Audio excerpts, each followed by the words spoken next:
দাঁতের ব্যথা, দাঁতের মাড়ির রোগ, রক্ত পড়া বা মুখের দুর্গন্ধ এই সমস্যাগুলো কিন্তু কম বেশি আমাদের সবার ক্ষেত্রে কিন্তু হয়ে থাকে এবং আমরা অনেক ক্ষেত্রে কিন্তু এই বিষয়গুলোকে তুচ্ছ মনে করি, কিন্তু আমরা অনেকেই কিন্তু জানি না যে দাঁতের এই সমস্যাগুলোর সাথে কিন্তু জড়িয়ে আছে আমাদের পুরো শরীরের সুস্বাস্থ্য। আজকের আলোচনার মাধ্যমে কিন্তু আমরা জানার চেষ্টা করব দাঁতের কি কি ধরনের সমস্যা হতে পারে এবং এটার সম্ভাব্য চিকিৎসা পদ্ধতি কি কি। দর্শক, আপনাদের সবাইকে আমন্ত্রণ জানাচ্ছি এখন টিভির নিয়মিত আয়োজন আরোগ্য নিকেতনে। আমি নুসরাত দীপা আজ আপনাদের সঙ্গে রয়েছি। দর্শক, আমাদের আজকের আলোচ্য বিষয় হচ্ছে মুখ ও দাঁতের সমসাময়িক চিকিৎসা। আর এই বিষয়টি নিয়ে কথা বলার জন্য আজ আমরা স্টুডিওতে আমন্ত্রণ জানিয়েছি ডক্টর মোহাম্মদ নাসিম হায়দার, সহযোগী অধ্যাপক ও বিভাগীয় প্রধান, ওরাল অ্যান্ড ম্যাক্সিলোফেশিয়াল সার্জারি বিভাগ, স্যার সলিমুল্লাহ মেডিকেল কলেজ ও মিটফোর্ড হসপিটাল।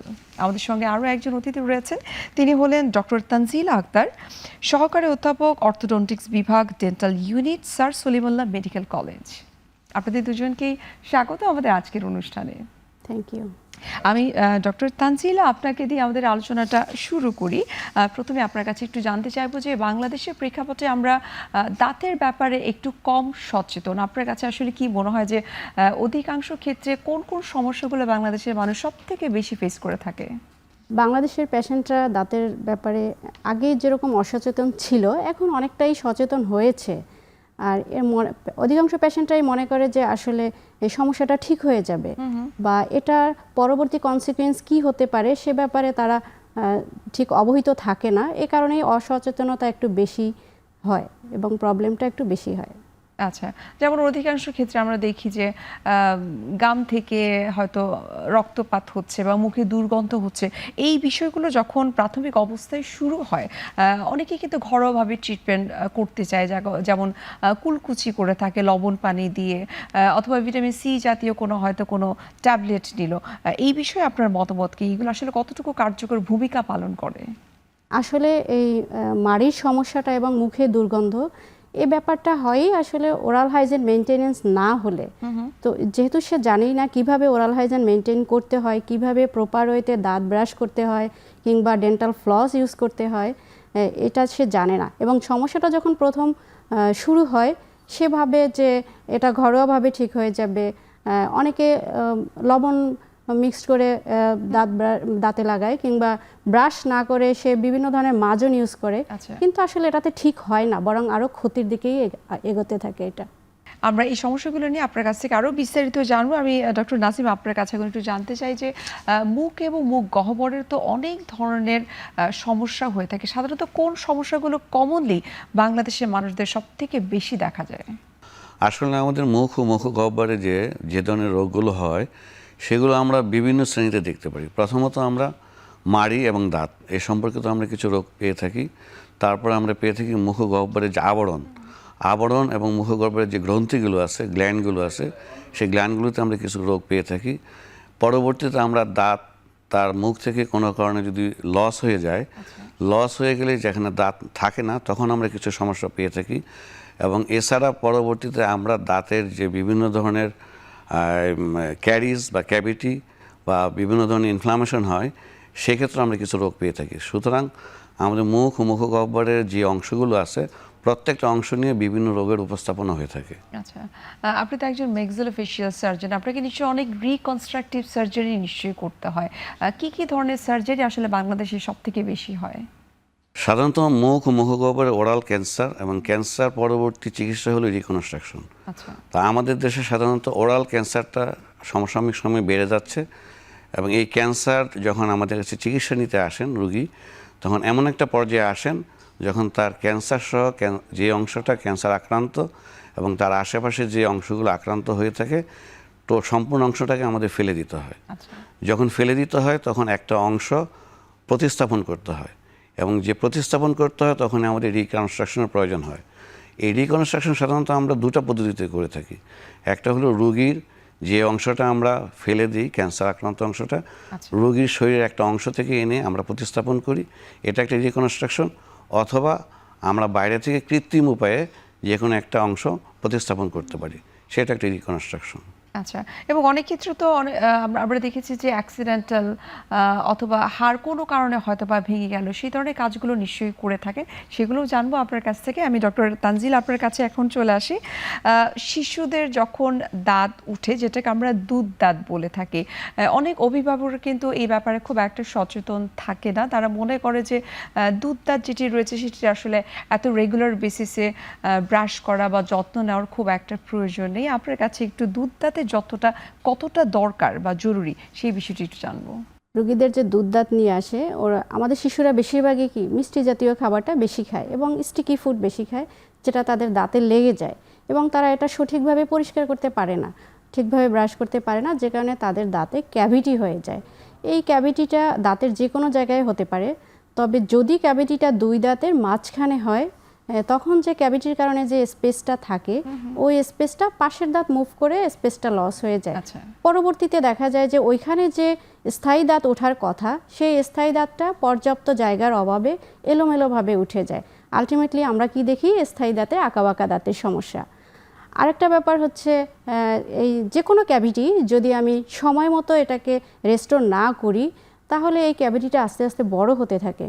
আর এক সময় দেখা যায় যে পুরো দাঁতটাই ভেঙে যায় এবং পেশেন্টের ব্যথা হয়, অনেক সময় মাড়ি ফুলে যায়, অনেক সময় দেখা যায় যে চোয়ালটাও ফুলে যায়। তো এই দাঁতগুলো আমাদের আবার তুলে ফেলতে হয়। আলটিমেটলি কি হলো? টুথ লস হয়।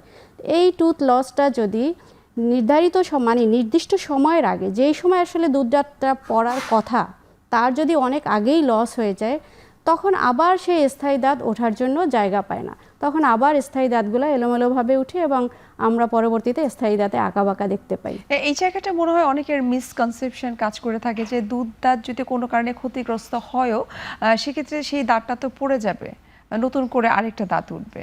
না, এটা হচ্ছে দুধ দাঁত নিজেই একটা স্পেস মেনটেইনার। আমাদের একটা নির্দিষ্ট সময় দুধ দাঁতগুলো পড়ে যাবে এবং স্থায়ী দাঁতগুলো উঠবে, ততদিন এই দুধ দাঁতটা তার জায়গা মতো থাকতে হবে। যদি না থাকে তাহলে স্থায়ী দাঁত এলোমেলোভাবে উঠবে এবং আঁকাবাঁকা দাঁত হবে। তাছাড়া কি হয়, এই ক্যারিজের কারণে বা ক্যাভিটির কারণে যদি অনেকগুলা পোস্টেরিয়র দাঁত মানে পিছনের দিকের দাঁতগুলা যদি নষ্ট হয়, এই বাচ্চাগুলো ঠিকভাবে কামড় দিতে পারে না। আচ্ছা। তো সে কমফোর্টেবল ওয়েতে কামড় দেওয়ার জন্য কি করে, নিচের চোয়ালটা সামনের দিকে নিয়ে আসে। এই অবস্থা যদি পারসিস্ট করে, মানে দীর্ঘদিন থাকে, তখন দেখা যায় যে উপরের চোয়ালের তুলনায় নিচের চোয়ালটা অনেক বেশি বেড়ে যায় এবং এই সমস্যাটা এত জটিল হয় যে পরবর্তীতে এটা কারেকশনের জন্য সার্জারি পর্যন্ত করতে হয়। সুতরাং কোনো সমস্যাকেই নেগলেক্ট করা যাবে না এবং তুচ্ছ করা যাবে না।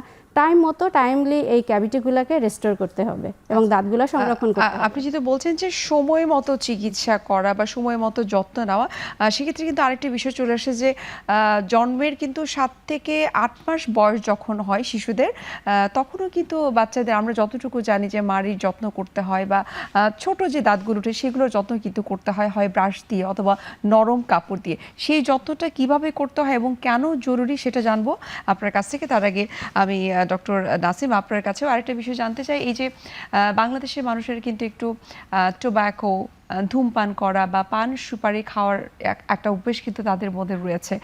আপনার কাছে একটু জানবো যে এই অভ্যেসগুলো আসলে দাঁতের কতটা ক্ষতি করে থাকে বা মুখ গহ্বরে কতটা ক্ষতি করে থাকে। আসলে আমাদের দেশে এই অভ্যাসটা খুবই বেশি পরিমাণে হচ্ছে। সাধারণত ধূমপান, পান, সাদা, জর্দা, গুল, অ্যালকোহল, এই অভ্যাসগুলো থেকে সাধারণত মুখের যে আবরণ, সেই আবরণে একটা পরিবর্তন হয় এবং দীর্ঘদিন ধরে এই আবরণের পরিবর্তনের ফলে একটা ক্ষত তৈরি হয়। আচ্ছা। এবং এই ক্ষত থেকে সাধারণত আমরা যেটা বলে থাকি মুখের ক্যান্সার, এই ক্যান্সারটা আমাদের কাছে নির্ণীত হয়। তা সাধারণত এই অভ্যাসগুলো থেকে যখন একটা মুখে ক্ষত বা আলসার হয়, ওই সময় রোগীকে সাধারণত আমাদের চিকিৎসা পরামর্শ নেওয়া জরুরি। সাধারণত কোনো ক্ষত বা আলসার যদি 2 সপ্তাহের অধিক মুখে নিরাময়যোগ্য না হয়, তখনই আমরা ধারণা করে নিই যে মুখের আবরণের কোনো ধরনের পরিবর্তন ঘটেছে। তো এই ধরনের রোগীকে সাধারণত আমরা সব সময় বলে থাকি যে আপনারা আপনাদের মুখের কোনো ক্ষত বা ঘা যদি 2 সপ্তাহের বেশি সময় নিরাময়যোগ্য না হয়, অবশ্যই আপনারা দাঁতের এবং মুখের যে বিশেষজ্ঞ চিকিৎসক, ম্যাক্সিলোফেশিয়াল সার্জন, তাদের শরণাপন্ন হবেন। আমরা সাধারণত এই ধরনের রোগী পাওয়ার পরে পরীক্ষা করে আমরা দেখে নিই যে আলসারটার বিস্তৃতি কতটুকু এবং এই আলসারটা ওরাল ক্যান্সারে গিয়েছে কি না সেটা নির্ণয় করার জন্য আমাদের একটা ছোট্ট পরীক্ষা করতে হয়।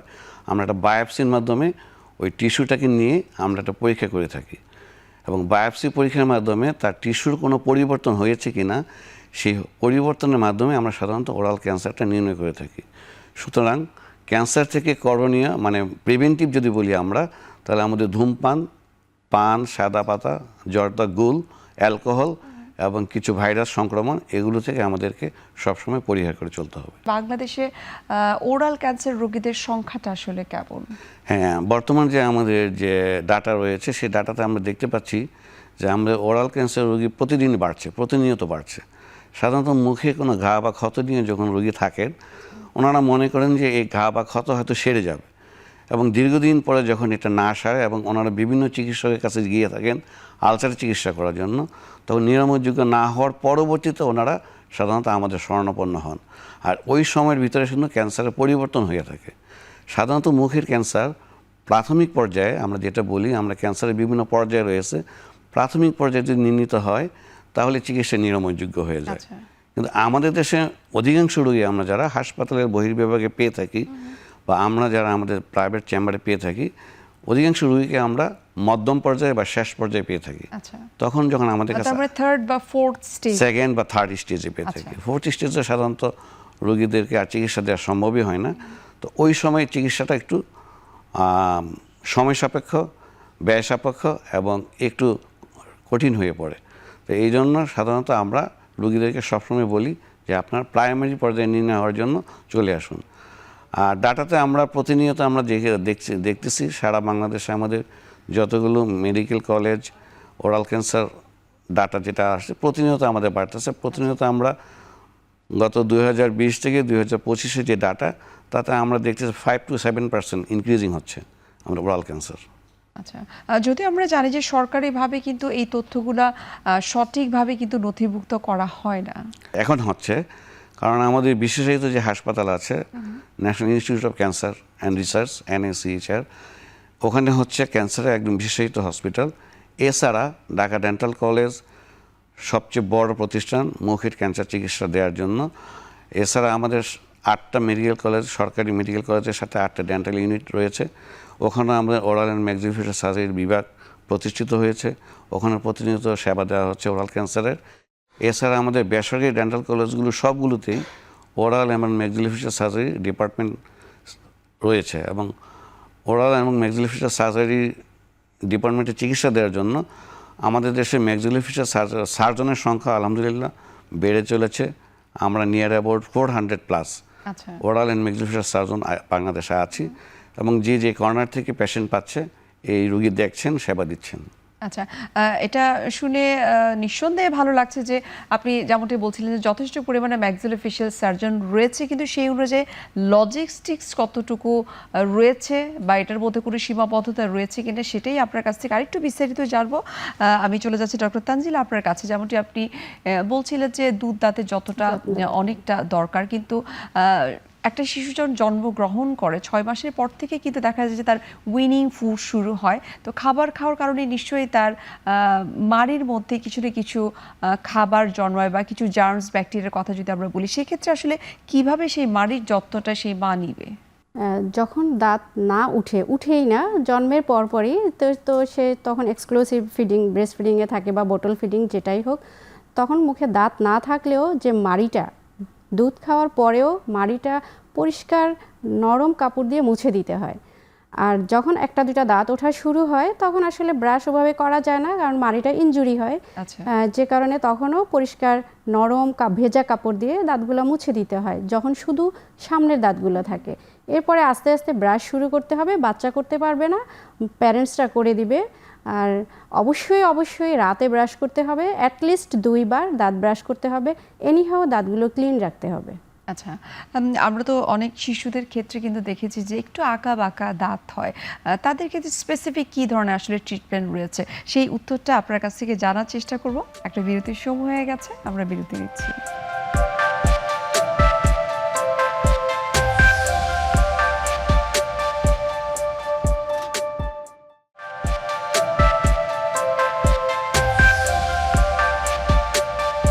দর্শক, ফিরে আসলাম বিরতি থেকে। আপনাদেরকে অসংখ্য ধন্যবাদ আমাদের সঙ্গে থাকার জন্য। ডক্টর তানজিলা, আপনার কাছে যেমনটি জানতে চাচ্ছিলাম যে যাদের আঁকা বাঁকা দাঁত রয়েছে, স্পেশালি শিশুদের, তাদের ক্ষেত্রে আসলে কি ধরনের ট্রিটমেন্ট আপনারা করে থাকেন? শিশুদের আসলে দুধ দাঁত সেগুলোতে খুব একটা আঁকাবাঁকা হয় না, কিন্তু আমাদের জানতে হবে যে দুধ দাঁতের নর্মাল স্ট্রাকচারটা কেমন থাকবে। আচ্ছা। অধিকাংশ শিশুরই দেখা যায় দাঁত ফাঁকা ফাঁকা উঠে, ছোট ছোট দাঁত, ফাঁকা ফাঁকা দাঁত, এটা নর্মাল, এটা অ্যাবনর্মাল না। এখানে কোনো চিকিৎসা করতে হবে না, কারণ তার মুখ ছোট, চোয়াল ছোট, যে কারণে দাঁত ছোট, ফাঁকা ফাঁকা। পরবর্তীতে তার চোয়ালও বাড়বে এবং দাঁত পরবর্তীতে যে স্থায়ী দাঁত আসবে ওই ফাঁকা জায়গাটা সে অ্যাকোমোডেট করে বড় দাঁতগুলা, স্থায়ী দাঁতগুলা উঠবে। এটা সমস্যা করতে হবে না, মানে ট্রিটমেন্ট করতে হবে না। বাট যদি দাঁতগুলার অ্যারেঞ্জ যেমন নর্মালি হচ্ছে উপরের দাঁতগুলা নিচের দাঁতকে কভার করে থাকে, কিন্তু যদি দেখা যায় যে উল্টাটা হচ্ছে, যে নিচের দাঁতগুলা সামনে আগানো আর উপরের দাঁতগুলা ভিতরে, এই সমস্যাটা দেখার সাথে সাথেই, মানে যখন দেখা যাবে তখন থেকেই ট্রিটমেন্ট প্রসিডিউরে যেতে হবে। কারণ এরকম যদি সমস্যাটা থাকে তাহলে তার নিচের চোয়ালটা কন্টিনিউয়াস অসামঞ্জস্যভাবে বড় হতেই থাকে। এটা আমাদের প্রিভেন্টিভ অ্যাকশনে যেতে হবে, যাতে পরবর্তীতে এটা সিভিয়ার না হয়। আমরা স্টপ করতে পারবো না, বাট সিভিয়ারিটিটা কমাতে পারবো এই স্টেজে। এরপরে শুরু হয় মিক্সড ডেন্টিশন। মিক্সড ডেন্টিশনটা এরকম যে বাচ্চাদের মুখে কিছু দুধ দাঁত থাকবে, কিছু স্থায়ী দাঁত থাকবে। এরকম সময় যখন স্থায়ী দাঁতটা ওঠা শুরু হয়, এই সময় একটা কমন প্রবলেম হয় যে উপরের চোয়ালের সামনের দিকের যে দাঁতগুলা, এগুলো একটু এলোমেলো উঠে, একটু ভিতরের দিকে উঠে, যেটা আমি আগে বলেছিলাম যে নিচের দাঁতগুলা সামনে চলে যায়, উপরের দাঁতগুলা ভিতরে, এটাকে বলে ক্রস বাইট। আচ্ছা। এই সমস্যাটা ওই স্টেজে তৎক্ষণাৎ শুরু করতে হবে, না হলে পরবর্তীতে এটা অনেক জটিল আকার ধারণ করে। মানে এটা তখন হাড়েরই সমস্যা হয়, যা দেখা যায় যে নিচের চোয়ালটা বেশি বাড়তে থাকে, উপরের চোয়ালটার গ্রোথ স্টপ হয়ে যায় অবস্ট্রাকশন পেয়ে। অনেক ক্ষেত্রে কিন্তু আমরা শুনে থাকি যে এই যে শিশুদের আঁকা বাঁকা দাঁত হওয়ার পিছনে হা করে ঘুমানো বা যারা ফিডার রেগুলার খায়, এটা একটা কারণ হতে পারে। এর বাইরে আর কি কি বিশেষ কারণ রয়েছে? আমি তো আগে বলেছি যে দুধ দাঁতের যত্ন এবং ওই ক্যাভিটিগুলো আইডেন্টিফাই করে সেগুলো রেস্টোর করতে হবে, এটা একটা কারণ। বাচ্চাদের কিছু হ্যাবিট থাকে, যেমন থাম সাকিং, এটা একটা নির্দিষ্ট বয়স পর্যন্ত নর্মাল 3 বছর, কিন্তু এরপরেও যদি এটা পারসিস্ট করে দেন এই দাঁতে ম্যালাক্লুশন শুরু হবে। ম্যালাক্লুশন মিন্স আঁকাবাঁকা দাঁত, এটা শুরু হবে।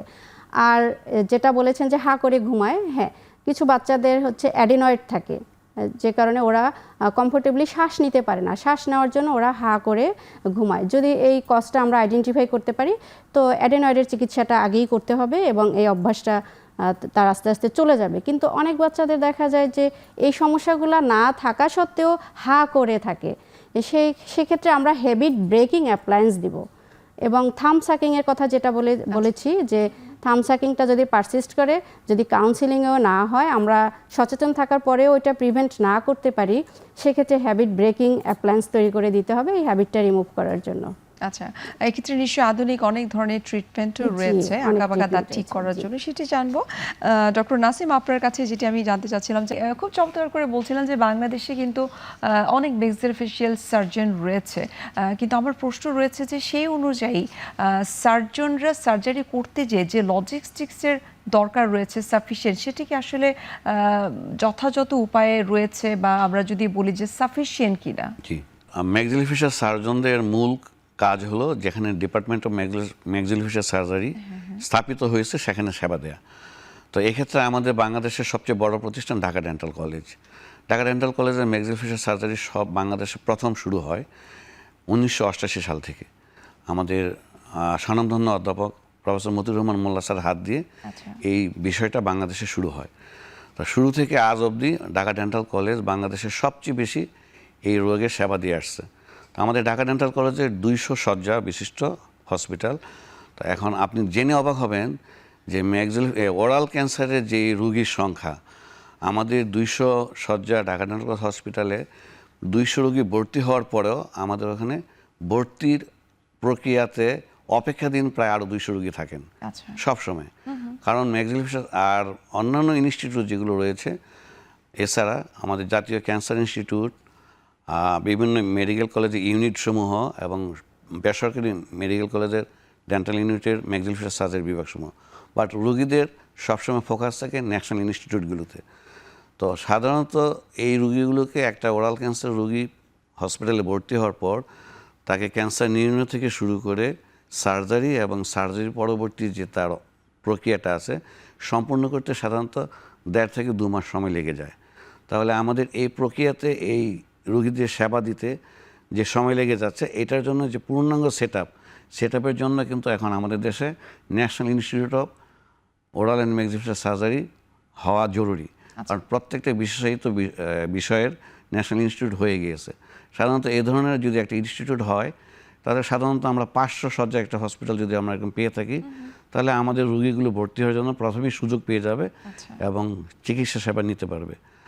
আর এছাড়া অন্যান্য ইনস্টিটিউটে ম্যাক্সিলোফেশিয়াল সার্জারি মেডিকেল কলেজগুলোর সাথে স্থাপিত হয়েছে।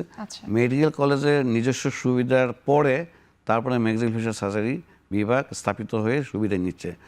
তো সাধারণত মেডিকেল কলেজ সমূহের যে সুবিধাসমূহ আছে ওগুলোর সাথে সংযুক্ত হয়ে আমরা ম্যাক্সিলোফেশিয়াল সার্জারি ইউনিটগুলিকে চালানো হচ্ছে এবং আমরা ওনাদের সাথে মিল রেখেই আমাদের হসপিটালে রোগী ভর্তি দিচ্ছি এবং আমরা অপারেশন করে চলছি।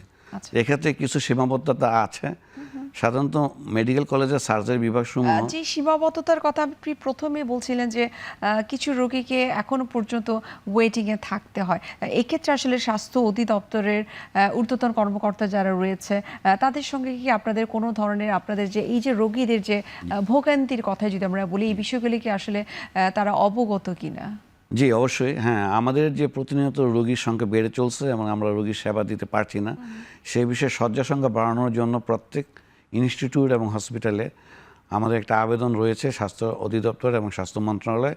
এই বিষয়ে আমাদের যে জাতীয় সংগঠন Bangladesh association of oral and maxillofacial surgery ওনারা কাজ করছেন, ঢাকা ডেন্টাল কলেজ কর্তৃপক্ষ কাজ করছেন এবং স্বাস্থ্য শিক্ষা অধিদপ্তরে যে আমাদের ডেন্টাল শাখা রয়েছেন ওনারা কাজ করতেছেন। সরকারের যে বিষয়টা সেটা হলো আমাদের প্রস্তাবনা সরকারের কাছে যাচ্ছে, সরকার তার যে প্রক্রিয়া সেই প্রক্রিয়াতে শয্যা বাড়ানোর জন্য ব্যবস্থা নেয়ার যে বাধ্যবাধকতা সেটা চালিয়ে যাচ্ছেন।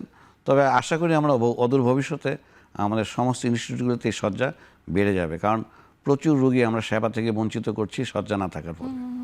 আচ্ছা, যেহেতু আপনারা বলছেন যে আসলে প্রস্তাবনা পেশ করা হয়েছে কিন্তু ইমপ্লিমেন্টেশন এখন পর্যন্ত হয়নি, সেটা কতদূর আসলে হতে পারে সেই বিষয়গুলো নিয়ে আর একটু জানবো আপনার কাছ থেকে। আমি ডক্টর তানজিল আপনার কাছে একটু জানবো, আমরা আঁকাবাঁকা দাঁত নিয়ে কথা বলছিলাম যে বাংলাদেশে দাঁতের ট্রিটমেন্ট কম বেশি সবাই কিন্তু একটু অভিযোগের আকারেই কিন্তু বলে থাকে যে অনেক ব্যয়বহুল, অনেক এক্সপেন্সিভ। এই বিষয়ে আপনার মতামত কি? ব্যয়বহুল কথাটা ভুল না, আবার সব জায়গায় প্রযোজ্য না। সেটা ব্যয়বহুল হচ্ছে সব ট্রিটমেন্টে একই খরচ না। বিশেষ বিশেষ কিছু চিকিৎসা যেরকম ম্যাক্সিলোফেশিয়াল সার্জারিতে রিকনস্ট্রাকটিভ, ক্যান্সার অপারেশন করে রিকনস্ট্রাকটিভ, এটা ব্যয়বহুল চিকিৎসা। আবার অর্থোডন্টিক ট্রিটমেন্ট যেটা আঁকাবাঁকা দাঁত ব্রেসেসের মাধ্যমে করা হয়, এটা একটু ব্যয়বহুল চিকিৎসা। আবার কিছু রোগীদের দাঁত পড়ে যায় এবং পরবর্তীতে এটা প্রতিস্থাপন করা হয়, ইমপ্ল্যান্ট, আপনারা শুনে থাকবেন ইমপ্ল্যান্ট করা হয়, এটা আধুনিক চিকিৎসা, এটা একটু ব্যয়বহুল চিকিৎসা। কিন্তু ইন জেনারেল যেটা চিকিৎসা, এই দাঁত ফিলিং করা কিংবা স্কেলিং করা, এগুলো খুব বেশি ব্যয়বহুল না। আচ্ছা, এখান থেকে আরেকটা প্রশ্ন চলে আসে যে যেহেতু তাদের একটা ছোট্ট অভিযোগেই বলা যেতে পারে যে এক্সপেন্সিভ হওয়ার কারণে কিন্তু তারা ডেন্টিস্টদের কাছে যাচ্ছে না, এক্ষেত্রে কিন্তু কোয়াক যারা রয়েছে তাদের কিন্তু একটা বিশাল আধিপত্য রয়েছে, যার কারণে কিন্তু মানুষ এই ধরনের কোয়াকদের কাছে যেয়ে কিন্তু দাঁতের ট্রিটমেন্ট করছে। বিশেষ করে আমরা গ্রামাঞ্চলে কিন্তু দেখেছি। এই বিষয়টাকে আপনি আসলে কিভাবে দেখছেন যে এই প্র্যাকটিসটাকে আসলে বন্ধ করার জন্য আপনারা নিজেরা ডেন্টিস্ট হিসেবে কোনো ধরনের ইনিশিয়েটিভ কি নিয়েছেন? জি, আপনি ঠিকই বলেছেন, কোয়াক ছড়িয়ে পড়েছে, আধিপত্য বিস্তার করেছে, কথাটা ঠিক।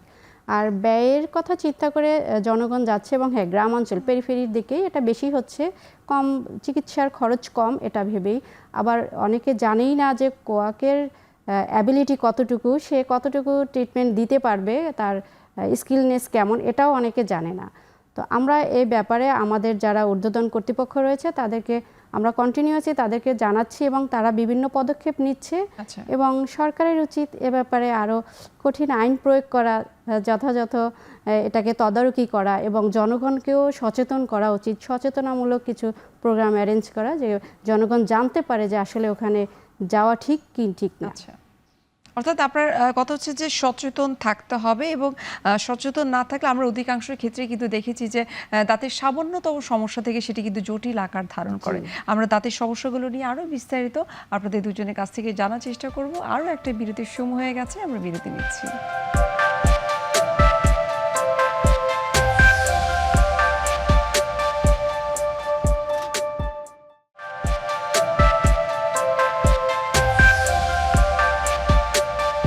দর্শক, ফিরে আসলাম বিরতি থেকে। আপনাদেরকে অসংখ্য ধন্যবাদ আমাদের সঙ্গেই থাকার জন্য। ডক্টর নাসিম, আপনার কাছে এখন একটু জানতে চাইবো, আপনি খুব চমৎকার করে বললেন যে আপনাদের তরফ থেকে যে সীমাবদ্ধতাগুলো রয়েছে সেগুলো নিয়ে কিন্তু আপনারা সরকারের কাছে, স্বাস্থ্য অধিদপ্তর যেখানে সেখানে আপনারা প্রস্তাবনা পেশ করেছেন। অধিকাংশ ক্ষেত্রে কিন্তু বাংলাদেশের মানুষের কথা যদি বলি, তাদের প্রত্যাশার জায়গায় কিন্তু খুব একটা পূরণ হয় না। আমরা কিন্তু এই হোপগুলোর কথা আমরা শুনি, কিন্তু ইমপ্লিমেন্টেশনের ক্ষেত্রে কিন্তু সেটা একেবারেই পিছিয়ে থাকে। এই বিষয়ে আপনার মতামত কি?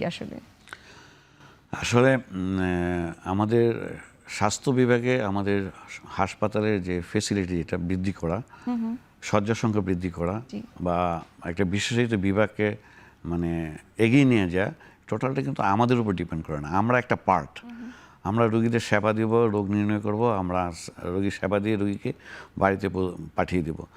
এবং সম্পূর্ণ যে হাসপাতালের যে শয্যা, হাসপাতাল ব্যবস্থাপনা এবং কোথায় কোন শয্যা বৃদ্ধি পাবে এবং কোথায় এই অপারেশন করার জন্য আমাদের যে ধরনের ফ্যাসিলিটেশন দরকার বৃদ্ধি পাবে, এই সম্পূর্ণটা কিন্তু সরকারের যে স্বাস্থ্য মন্ত্রণালয় এবং স্বাস্থ্য অধিদপ্তরের প্রক্রিয়াধীন, এবং ওনারা এই বিষয়ে যথাযথ পদক্ষেপ নেওয়ার ফলেই শয্যা সংখ্যা বৃদ্ধি পাবে। আমরা সাধারণত এই প্রক্রিয়াতে একটা পার্ট। আমরা শুরু থেকেই এই শয্যা সংখ্যা বৃদ্ধি করার জন্য আমাদের association, Bangladesh association of oral and maxillofacial surgery, Bangladesh dental society এবং আমাদের ডেন্টাল সার্জনদের বিভিন্ন ফোরাম, আমরা সবসময় বলে আসছি যে আমাদের এই বিশেষায়িত বিষয়টিকে সারা বাংলাদেশের সমস্ত মেডিকেল কলেজে স্থাপন করে দেওয়ার জন্য। এখন আপনি খেয়াল করে দেখুন যে বাংলাদেশে এখন প্রায় 37টা মেডিকেল কলেজ। এখন এই মুখগহ্বরের যে বিশেষায়িত চিকিৎসা সেবা, ওরাল অ্যান্ড ম্যাক্সিলোফেশিয়াল সার্জারি বিভাগ, এটা যদি আমরা প্রতিটা মেডিকেল কলেজে আমরা স্থাপন করে দিতে পারি, তাহলে আমরা প্রতিটা মেডিকেল কলেজে আমরা এই ধরনের রোগীগুলিকে সেবা শুরু করতে পারবো।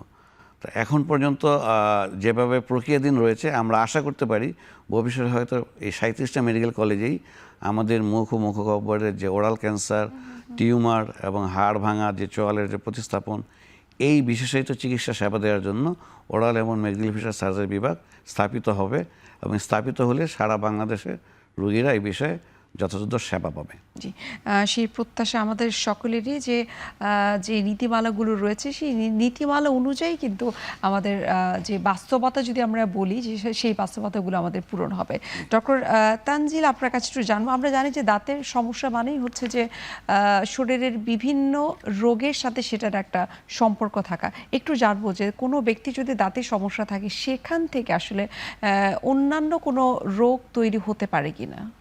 দাঁতের সমস্যা থেকে যেটা, যদি মাড়িতে যে সমস্যা, মাড়ির যে ক্ষয়রোগ বা মাড়ি ফুলে যাওয়া, এখানে কি হয়, আমাদের যে রক্তনালীগুলো থাকে, এই রক্তনালীর মাধ্যমে ব্যাকটেরিয়া বা কোনো প্রোডাক্ট সেটা আমাদের হার্টে চলে যেতে পারে এবং সেখানে গিয়ে একটা ব্লক সৃষ্টি করতে পারে। এবং ব্লাডের কিছু ডিজিজ সেখানেও আমাদের দাঁতের সমস্যার সাথে রিলেটেড। তারপরে ডায়াবেটিসের কথায় আসি। ডায়াবেটিসের পেশেন্টদের যে মাড়িটা, এটা শক্তিশালী থাকে না, মাড়িটা একটু সফট থাকে, ফাইবারগুলা স্ট্রেংথফুল থাকে না, যে কারণে মাড়িটার কারণে আমাদের দাঁতগুলো আলটিমেটলি লুজ হয়ে যায় এবং পড়ে যায়। এরকম অনেক অনেক সিস্টেমিক ডিজিজের সাথে আমাদের দাঁত জড়িত আছে। আচ্ছা, এখন একটু জানবো যে এই যে আঁকাবাঁকা দাঁতের কথা বলছিলেন, আপনি অধিকাংশ ক্ষেত্রে এই ধরনের প্র্যাকটিসই করে থাকেন। আঁকাবাঁকা দাঁতের ক্ষেত্রে যদি বলি যে আধুনিক কি ট্রিটমেন্ট এই মুহূর্তে বাংলাদেশে রয়েছে? একদম লেটেস্ট ট্রিটমেন্ট যেটা হচ্ছে ক্লিয়ার অ্যালাইনার। আমরা পাশাপাশি ব্রেসেস ট্রিটমেন্টও করে থাকি, কিন্তু ক্লিয়ার অ্যালাইনার একদম লেটেস্ট, যেটা হচ্ছে ইনভিজিবল, দেখা যায় না, আবার পেশেন্ট এটাকে খুলেও রাখতে পারে। এটা ব্রেসেস থেকে সুবিধা হচ্ছে এটাই যে একটা পেশেন্ট কোনো পার্টি অ্যাটেন্ড করবে, কোনো প্রোগ্রাম অ্যাটেন্ড করবে, সে অ্যালাইনারটা খুলে রাখতে পারবে এবং আবার সে এটা ইউজ করতে পারবে। কিন্তু ফিক্সড ব্রেসেসে হচ্ছে এটা পেশেন্ট নিজে খুলতে পারবে না এটা একটা অসুবিধা। আর অনেক অ্যাডাল্ট পেশেন্ট একটু এটা শো হোক এটাও চায় না, তো সেক্ষেত্রে ক্লিয়ার অ্যালাইনারটা হচ্ছে লেটেস্ট। তবে এটা অসুবিধাও আছে, ক্লিয়ার অ্যালাইনার দিয়ে সব জটিল সমস্যাগুলো ট্রিটমেন্ট করা যায় না, সেক্ষেত্রে ব্রেসেসই বেস্ট। আচ্ছা, এক্ষেত্রে একজন ডেন্টিস্ট হিসেবে আপনি আসলে কোন ধরনের ট্রিটমেন্টটাকে আপনি প্রেফার করেন? যেটা আপনি বলছিলেন যে ক্লিয়ার অ্যালাইনার অথবা ব্রেসেস সেট করা, কোনটা আসলে তার জন্য নিরাপদ আমরা বলতে পারি? আমি নিরাপদ বলবো ব্রেসেসটাই, কারণ এখানে লিমিটেশন আছে, ক্লিয়ার অ্যালাইনারের অনেক লিমিটেশন আছে। পেশেন্ট যেহেতু এটা খুলতে পারে, সে এটাকে এত গুরুত্ব দেয় না, সে কতক্ষণ এটা ইউজ করতে হবে এ ব্যাপারে একটু সে অবহেলা করে, মানে ইচ্ছা করলে সে সারাদিন ইউজ নাও করতে পারে, তাহলে আমি যে টার্গেট অ্যাকশনটা চাচ্ছি সেটা হয় না।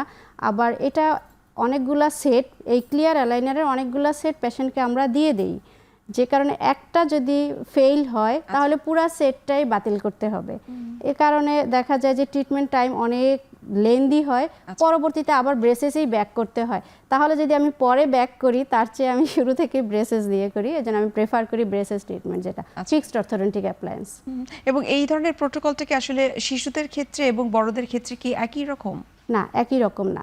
শিশুদের ক্ষেত্রে ট্রিটমেন্টের ধরনটা তাদের সমস্যা অনুযায়ী হবে। যেমন একদম যখন দুধ দাঁত থাকে তখন আসলে দাঁতে ওরকম আঁকাবাঁকা থাকে না। সমস্যাটা কি হয়, উপরের চোয়াল আর নিচের চোয়ালের একটা গ্রোথের অসামঞ্জস্যতা দেখা যায়, যে উপরের চোয়ালটা বেশি বাড়তেছে অথবা নিচের চোয়ালটা বাড়তেছেই না। এই ক্ষেত্রে আমরা কি করি, গ্রোথটাকে মডিফাই করার জন্য অ্যাপ্লায়েন্স দিয়ে থাকি যদি তার এই স্কেলেটাল মানে চোয়ালের সমস্যা থাকে। আদারওয়াইজ ডেসিডুয়াসটিতে আমরা মানে দুধ দাঁতে আমরা কোনো ট্রিটমেন্ট দিয়ে থাকি না মানে আঁকাবাঁকার ক্ষেত্রে। এরপরে মিক্সড ডেন্টিশন স্টেজে যেটা বলছি, যে যখন প্রথম দাঁত ওঠা শুরু হয় তখন যদি প্রবলেমটা আসে সেক্ষেত্রে আমরা রিমুভেবল অ্যাপ্লায়েন্স দিয়েই করতে পারি। এটা একটু মাইনর প্রবলেম থাকে, রিমুভেবল অ্যাপ্লায়েন্সে কারেক্ট হয়ে যায়। এরপরে অ্যাডাল্ট স্টেজে 17, 18 বা 15, 16 এই বছর থেকে যখন ফুল স্থায়ী দাঁত তার মুখে থাকে তখন আমরা এই ব্রেসেস ট্রিটমেন্ট করি, বা পেশেন্টের চাহিদা অনুযায়ী অনেক সময় ক্লিয়ার অ্যালাইনার অ্যাপ্লায়েন্সগুলো দেওয়া হয়।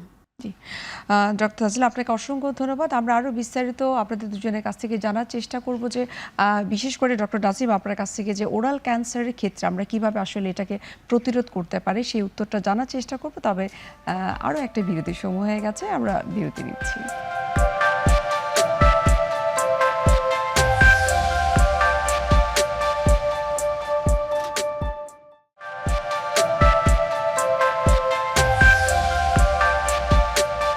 দর্শক, ফিরে আসলাম বিরতি থেকে। আপনাদেরকে অসংখ্য ধন্যবাদ আমাদের সঙ্গে থাকার জন্য।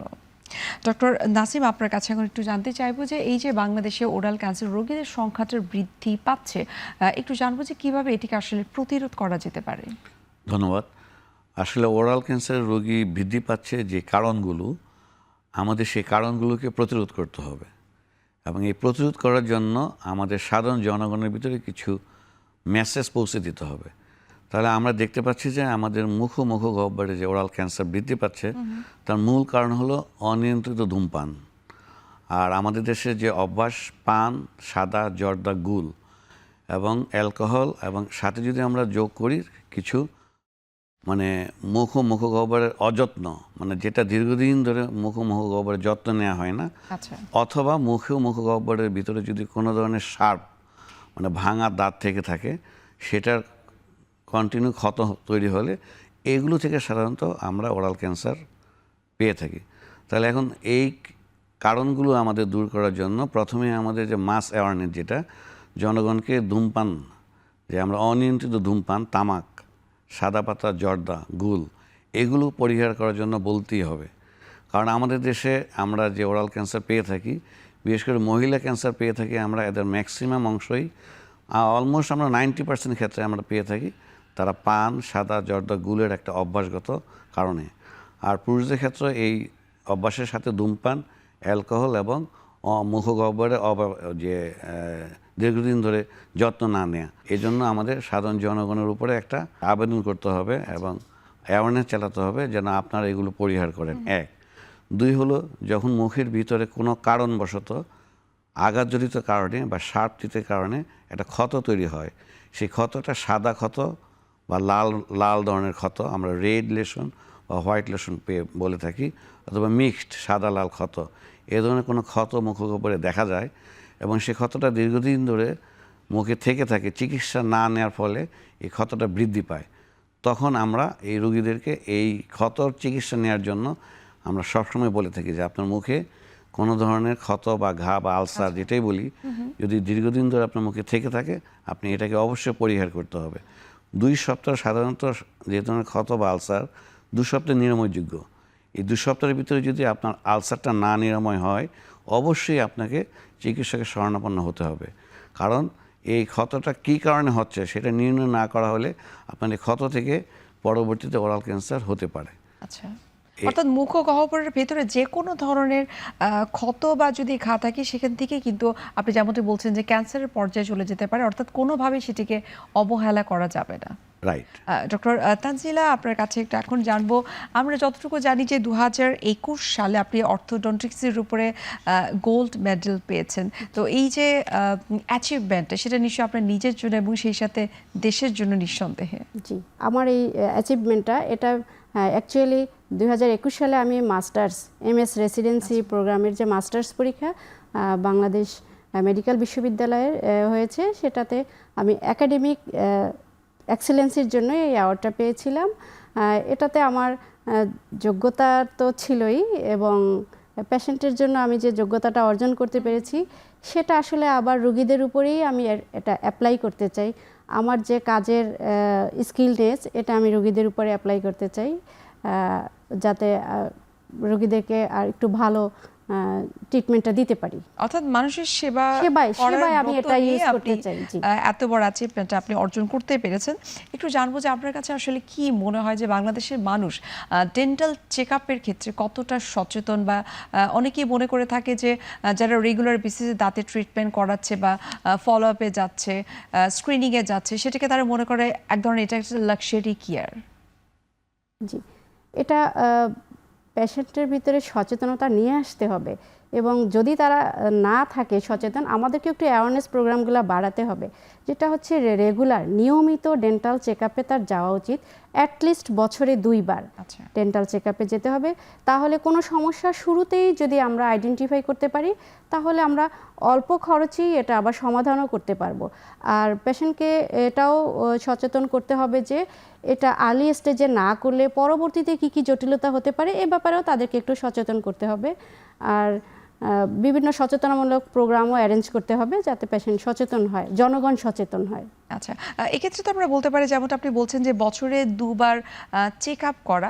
আমরা যদি বলি যে যাদের কোমরবিডিটি ডিজিজ রয়েছে তাদের জন্য এটা নিশ্চয়ই একেবারে বাধ্যতামূলক আমরা বলতে পারি। জি, এদের জন্য বাধ্যতামূলক, আবার সব বয়সের পেশেন্টদের জন্যই আসলে এটা উচিত বছরে 2 বার ডেন্টিস্টের কাছে যাওয়া। জি, অসংখ্য ধন্যবাদ। আমরা অনুষ্ঠানের একেবারে শেষ পর্যায়ে, আপনাকে অসংখ্য ধন্যবাদ ডক্টর তানজিলা, ডক্টর নাসিম, আপনাকে অসংখ্য ধন্যবাদ এত গুরুত্বপূর্ণ কিছু তথ্য আমাদেরকে দেওয়ার জন্য। ধন্যবাদ আপনাকেও। ধন্যবাদ আপনাকে। সুপ্রিয় দর্শক, এতক্ষণ আপনারা দেখছিলেন এখন টিভি নিয়মিত আয়োজন আরোগ্য নিকেতন। আজ আমরা এখানেই শেষ করছি, দেখা হবে আবার আপনাদের সঙ্গে। সে পর্যন্ত আপনারা সবাই ভালো থাকুন, সুস্থ থাকুন। আল্লাহ হাফেজ।